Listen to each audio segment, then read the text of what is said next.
No Purpose Without Love is a podcast dedicated to helping you find purpose through the relentless pursuit of God's love. The unfortunate reality is that we are born into a world that does not know God. Since God is synonymous with love, to be without God is to be without love. This podcast aims to bring light to the dark areas of your life so that you gain a deeper connection with love as a person, more affectionately known as Jesus. Jesus spoke often about the kingdom of God, and in the kingdom, love is the why behind everything that exists, including our purpose. I am your host, Dave Guresso, and my hope and prayer is that you will experience the overwhelming love of God so powerfully that you will become love to a world that is still very much without love. God has given me the ability to provide the spark, but He wants to fan into flames the purpose that He has for you, which always leaves a trail of breadcrumbs leading right back to our Father and Creator. Please remember to follow this podcast to continue receiving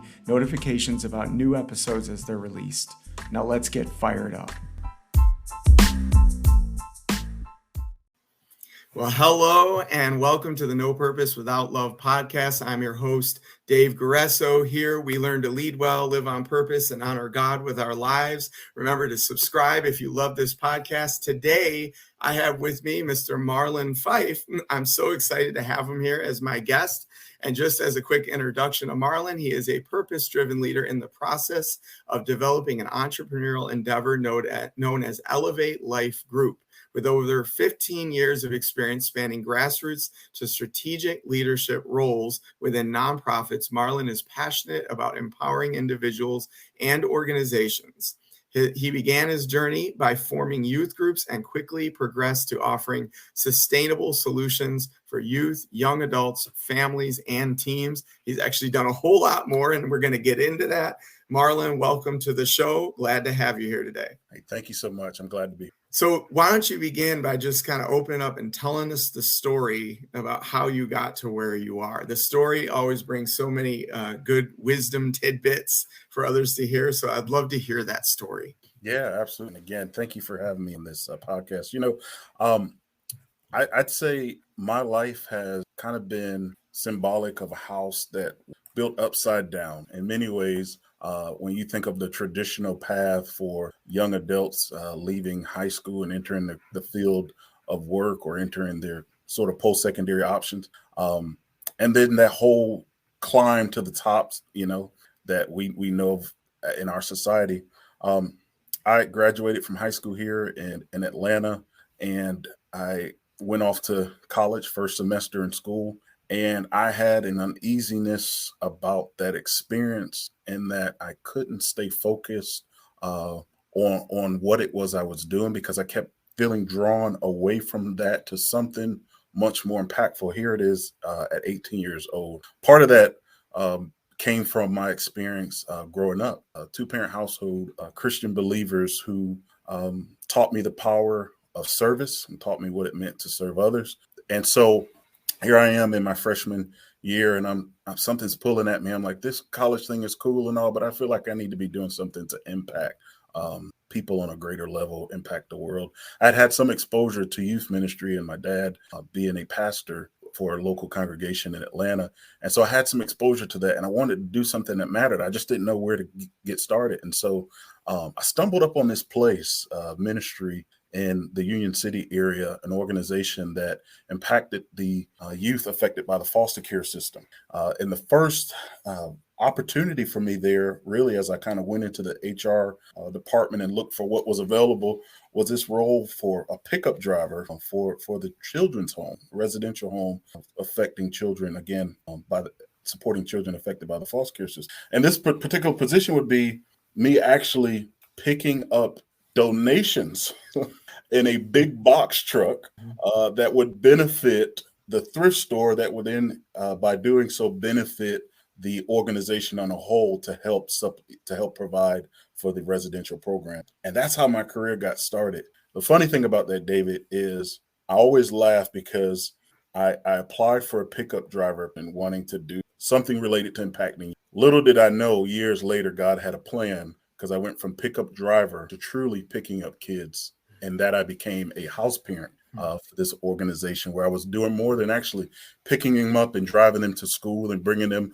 back and forth to games and things, and acting more so as my wife and I both acting as mom and dad to many young people who have experienced abuse, abandonment, and neglect. And so in many ways it's symbolic, because I did become that pickup person, if that makes sense. Mm-hmm. But my career didn't stop there. I was with the organization for a number of years, and I continued to advance in the organization, as the story goes, all the way up to senior leadership, where I was affecting program outcomes and expanding programs and doing a number of things to help better the outcomes for children in foster care. And interesting, the flow of how things went, right? Like God was leading you through that whole process the whole time. And I hear it over and over again. One thing led to another, and I ended up here, right? The more times I hear the story, the more I see God's just always working. He's working Absolutely. right through our lives. So it's sort of a good segue, because the next question I was going to ask you is like, what role has being a follower of Jesus played in your life, right? Because that's been huge, obviously, for you. So tell us about that. Like, how has that relationship with God affected this journey? Yeah, no, that's a great question. For many people, I think know what it is to believe in God. Many people talk a lot about believing in God, and to believe in God is one thing. I believe in my children. I know they exist. I believe in my wife. I know she exists. Through relationship with my wife, over a period of time, I trust my wife trusts in me. And that trust is something that's very different, because I like to describe it as graduated faith. It's more than believing that, my wife exists, more than believing my children exist, but knowing that I can rely on her as a dependable source. And so whenever you are serving people in general, in my particular instance, I was serving children and families that have come from hard places. It's true that people hurt people. And when you're dealing with people who have dealt with so much trauma, you can't rely on your own strength for that.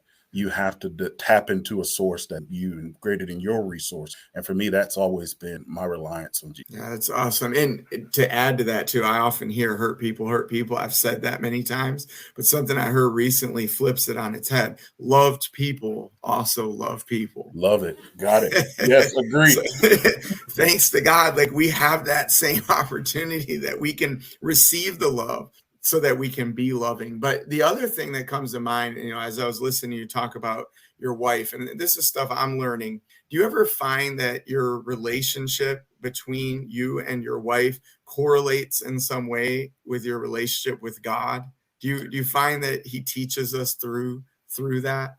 Oh, absolutely. Absolutely. He teaches us so much in that. And, even kind of just gleaning from scripture, husbands, love your wife as Christ loved the church.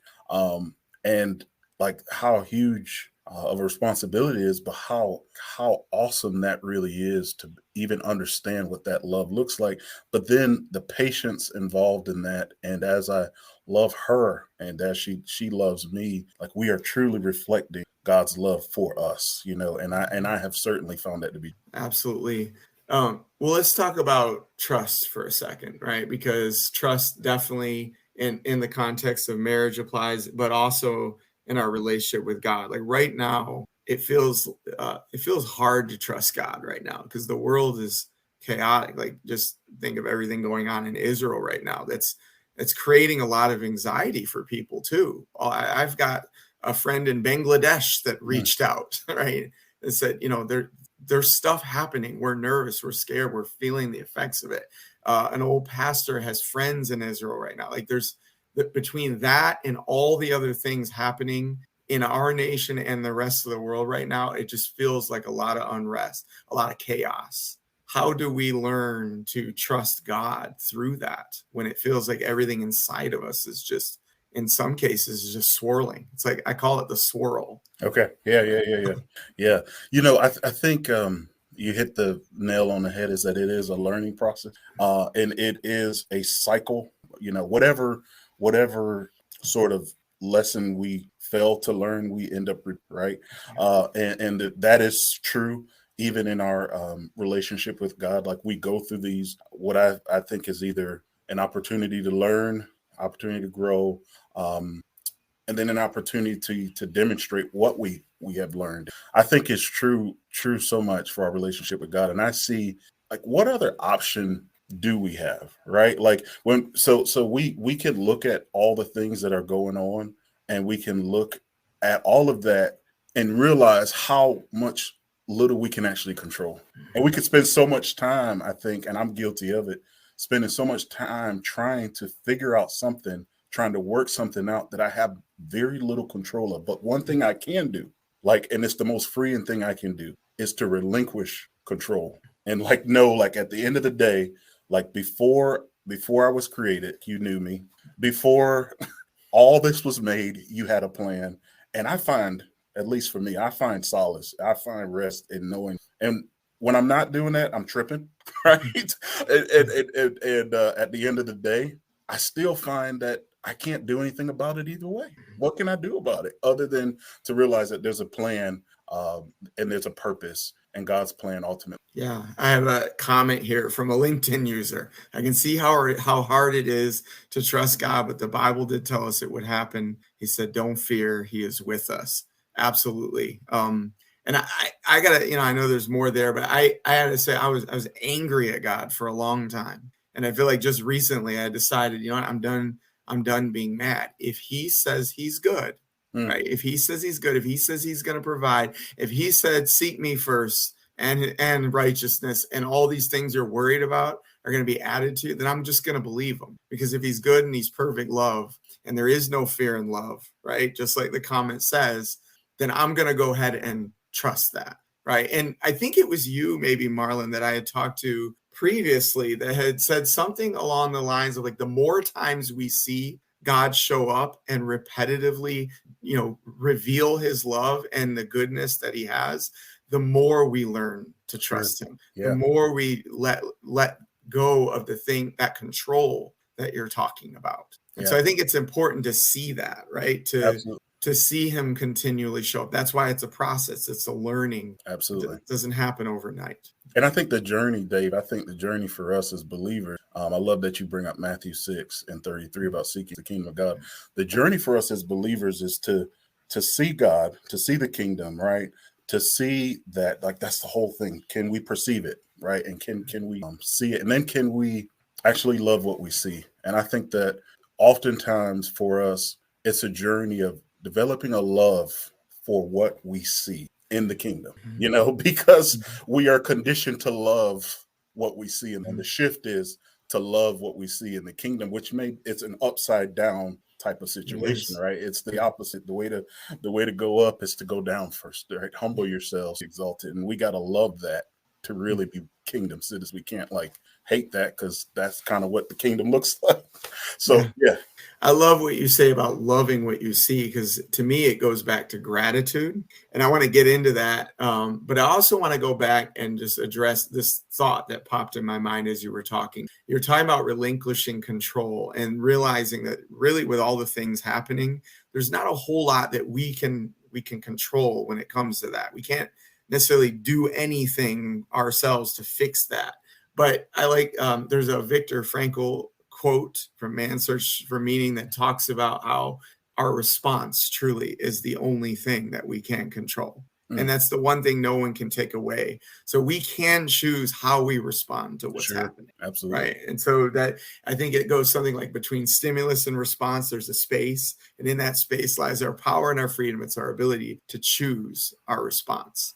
So I just wanted to bring that out for those listening. But let's go back then to gratitude, right? Because I think it's in Philippians where it talks about having that gratitude, being thankful in all circumstances, and submitting those things to God. That surrender part, that's what brings this peace that surpasses all understanding. And so you see a direct correlation too, Marlon, between peace and purpose. Absolutely. So talk to us a little bit about that. Yeah.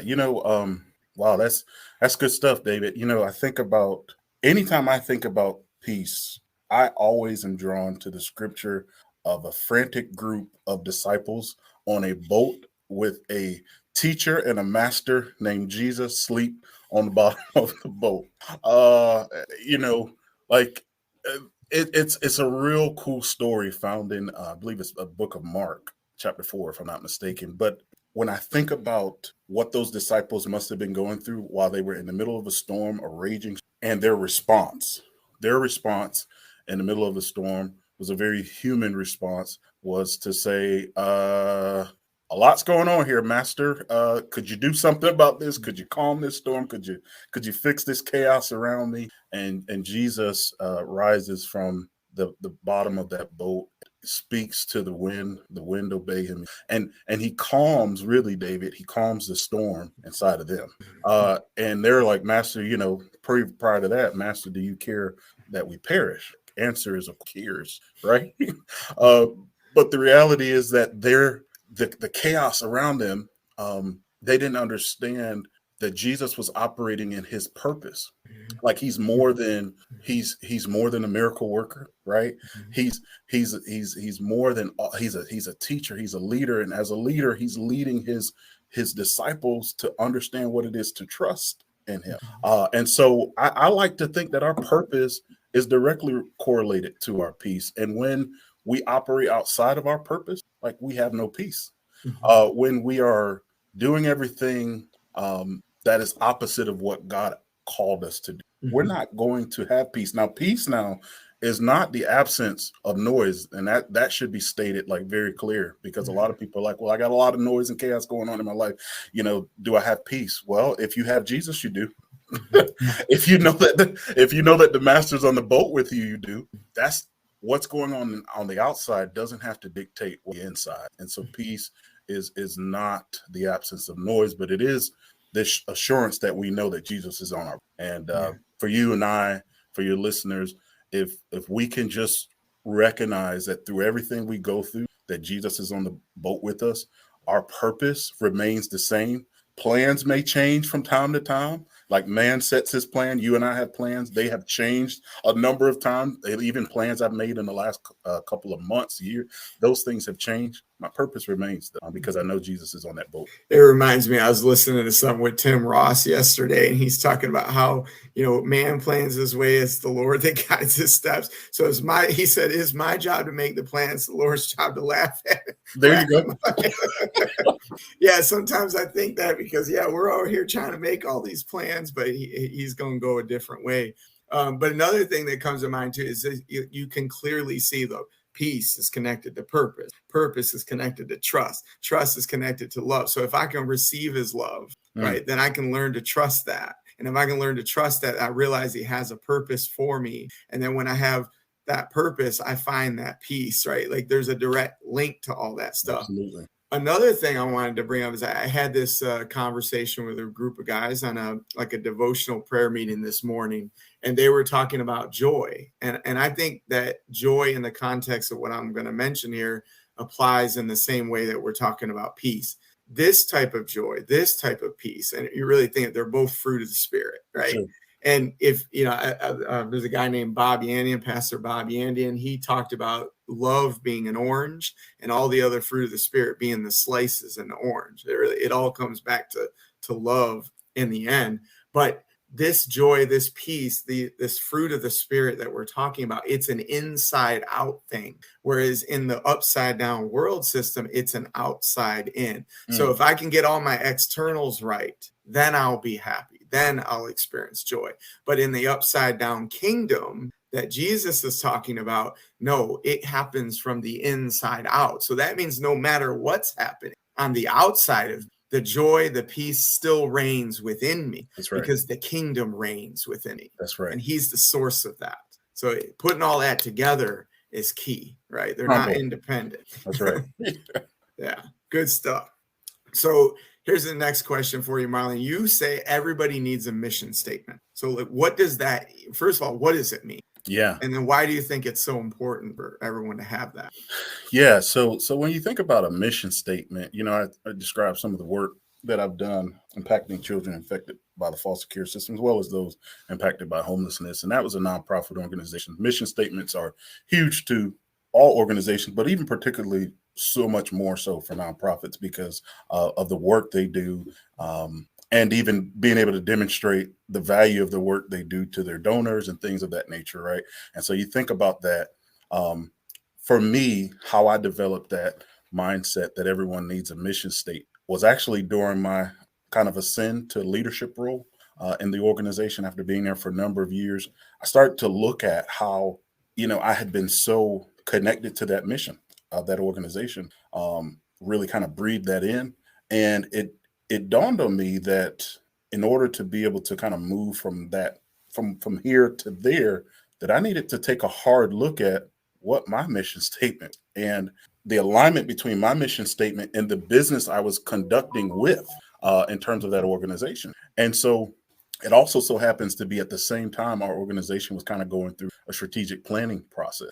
And so kind of going through that process, uh, it helped me to understand that organizations sometimes need to reevaluate their mission statement. They need to kind of look at if there's been any mission drift, and they need to look at kind of the values associated with that mission statement. I said, wait a minute, Marlon, you're an entity, you're a business, you are an organization. What is your mission statement? And that's kind of how I went through that whole process of developing a mission statement for myself, which simply is to be a voice to the voiceless, a conduit of love, and the type of person that my children wish to emulate. My goal really is to help people and organizations live at their highest and best.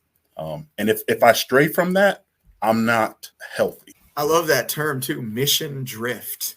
Yeah. I've never heard that before. I'm definitely going to use that. But wow, to be a voice to the voiceless, a conduit of love. That just immediately struck me. That's like, how did you come up with that? Like that couldn't, like, was it a long process for you? It was like it was like a month or so, a little more than a month. But I just start really fleshing out what my values were, and start to really think about what my values were. Who am I? Who is the type of person I'm becoming? And then you have to start listening and looking at what some trusted people in your life say about you and what value they believe you bring, and you have to take that in. And kind of just do a good evaluation of where you are, where you want to go, and what value you provide that no one else provides. So you being that distinct entity, so to speak, that only you can provide that service to. And then the idea of staying true to that and how you make all your decisions, right? Like that's the whole purpose of a mission statement is like you got to stay true to that in terms of what decisions you. And another thing comes to mind too with that is, we sometimes talk about survival versus thriving or scarcity versus abundance mindset. And I think sometimes we get stuck in these ruts where, we say things like we just got to do what we got to do. We got to do what we got to do. And that, I think that's where the mission drift starts to happen, when that fear, that worry, that anxiety, and we just start taking whatever we can do because we're trying to take back that control. Yeah. Right. Yeah. But it can be scary, right? Because sometimes it really does feel like you're grasping at things, like just give me something. That's Give right. me something. So how do we prevent the mission drift from happening? How do we keep ourselves there when it feels like we're starting to sink? Yeah, that's a good one. You think of accountability, right? You think of an organization has a kind of built-in accountability board of directors, has that whole leader. You think about the stakeholders involved, like who are those people in your life that you have after you've kind of gone through the whole mission statement process, like tell somebody, like, this is who I am. This is who I feel God's called me to be. And I need you to hold me accountable to that. I'm going to practice the habit of doing X, Y, and Z every day. And I'm going to need some help along the way. That's what community is. And that's what the Christian community, that's the beautiful thing about the Christian community, is that we have that built in if we take advantage of it. It makes me think of holding the vision. That's right.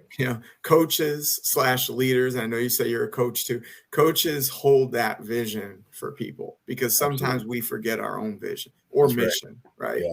Those are connected. So what do you say, what do you believe is the connection between purpose, peace, and the mission statement? How do we put that together? Wow, the purpose, the peace, and the mission statement. So I think we've already kind of said that that purpose, or at least how I see it, your purpose is your peace.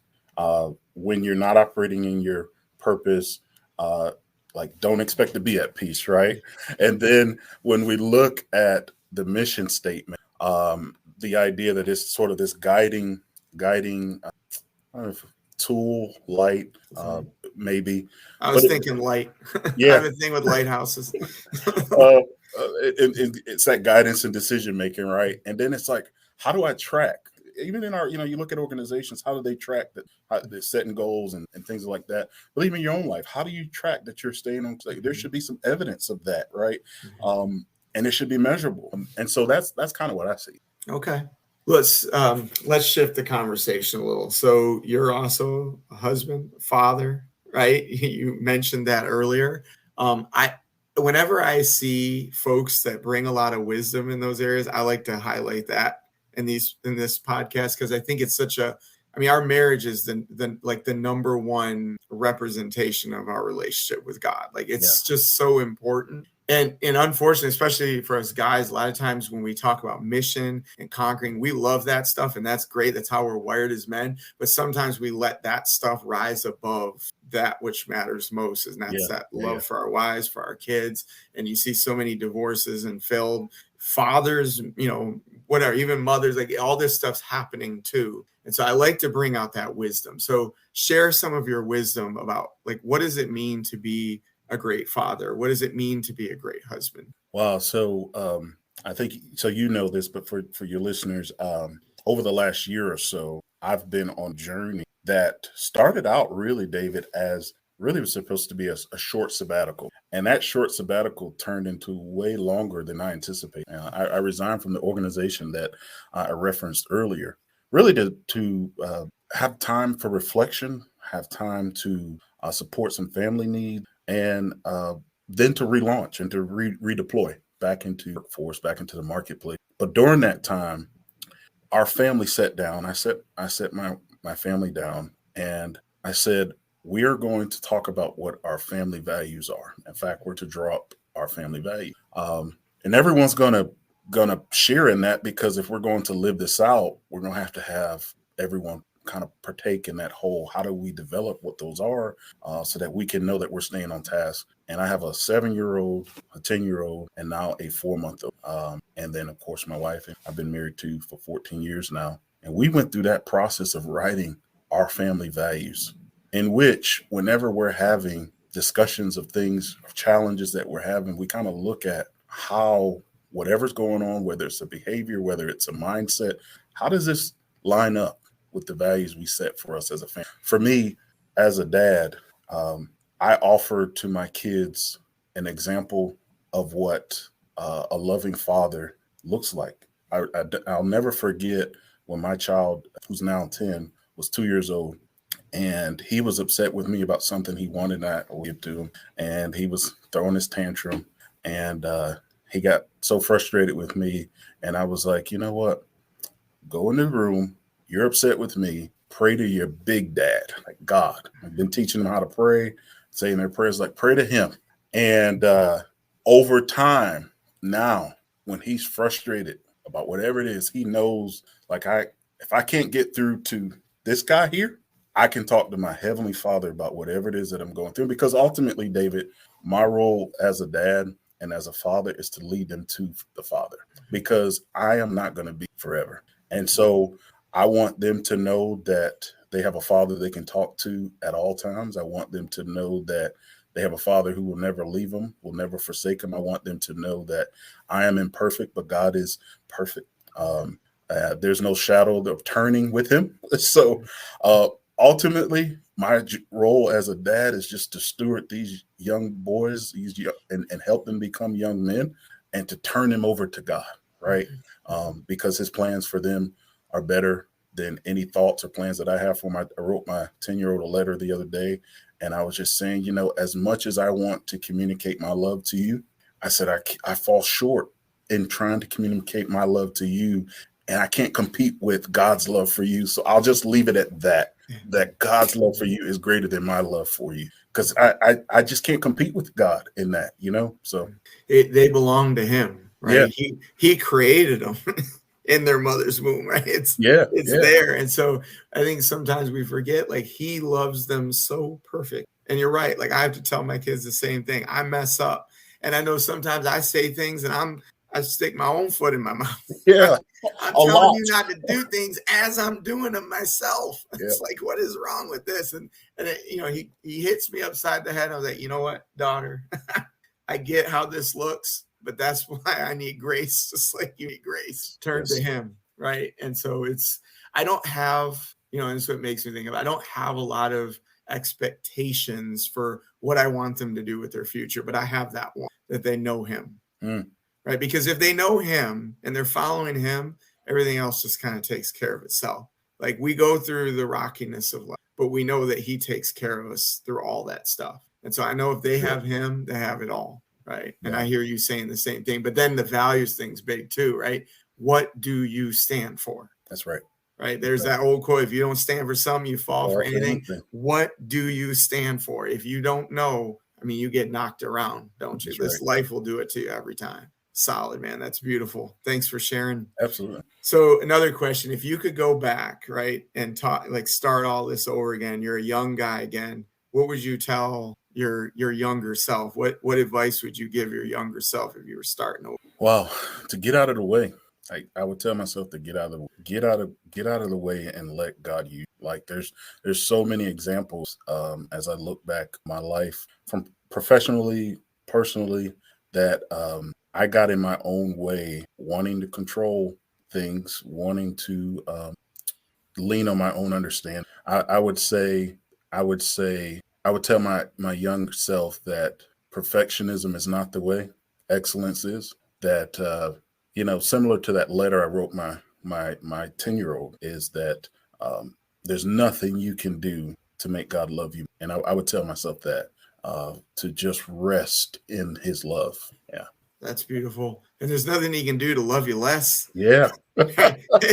He loves you exactly as you are. And I've even heard somebody say it like this, like, when he looks at you, he sees Christ. So he can't love you any more or less. How do you, if Christ is God, right?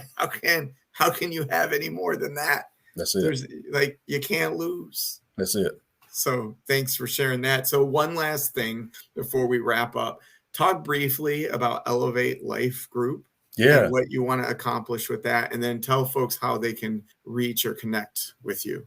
Yeah, so ElevateLife is a passion project that will turn into an entrepreneurial venture where essentially, I'm combining my years of expertise, both in strategic roles where I've kind of led initiatives relative to strategic planning, needs assessments, and things like that for organizations to help kind of thrive. But then that whole people side as well, where I still feel very called to help people live at their highest and best. So, the goal of Elevation Life is to bring together two groups, and that is the consultants as well as the coaches from the business side as well as the personal development side. And so I'm fleshing out those details and putting that together as something that I feel like we all have this thing in which we were destined to be and destined to become. ElevateLife is that idea of living at your highest and at your best, and so that's my passion project.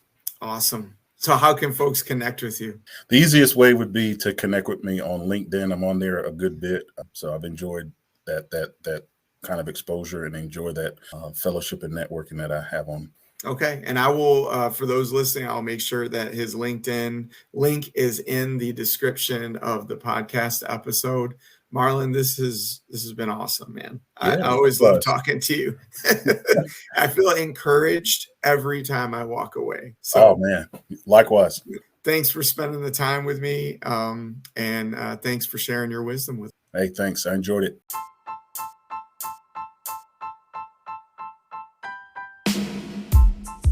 Thank you once again for listening and supporting the No Purpose Without Love podcast. If you like what you've been hearing, please remember to follow this podcast to continue receiving notifications about new upcoming episodes. For more information about how to start your own purpose-filled journey or to get in touch with me, you can start my online course by going to courses.beaconleaders.com, or you can email me at info@beaconleaders.com. You can also visit my website at www.davideguerreso.com.